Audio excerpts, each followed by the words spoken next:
Pag pumatok yung kanta niya sa Crave, susunod niya yung mga ibang istasyon sa Pampanga. Hanggang sa umabot sa Maynila. Rose, bakit?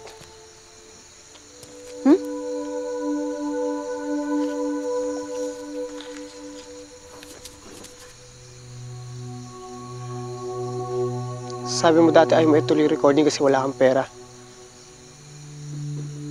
Rose, di nakasama si Kuya sa recording para lang makaipon ng pera. Pero sa laki na laman ng ATM mo, bara lang binayad mo sa studio. Ba't napagkap ka wala kang pera? Philippines. Hindi, yung sa bagay. Pera mo yan eh. Nasa iyo kung paano mo gastusin.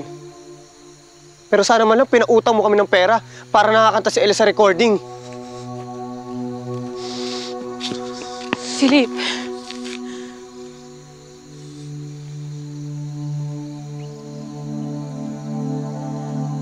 Tatay ko si Senator Pax. Paano mo nagagawa mabuhay na parang prinsesa, ha? Samantalang namamatay isa-isa yung mga taong dapat nakikinabang ng perang ginagastos nyo. Philip, wala kaming alam kung anong ginagawa ng daddy ko. Pangalawang pamilya lang kami ni Mami. Posible. Simula nang malaman ko kung saan galing yung perang pinapadala niya sa akin, hindi ko na ginalaw yun.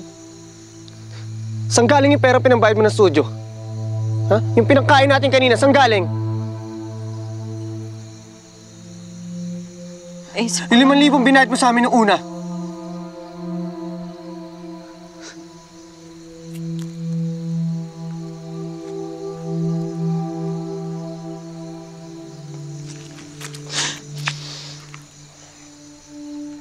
Philip, please. Huwag mo na sabihin sa mga kapatid mo. Please. Please. Kapatid ko sila.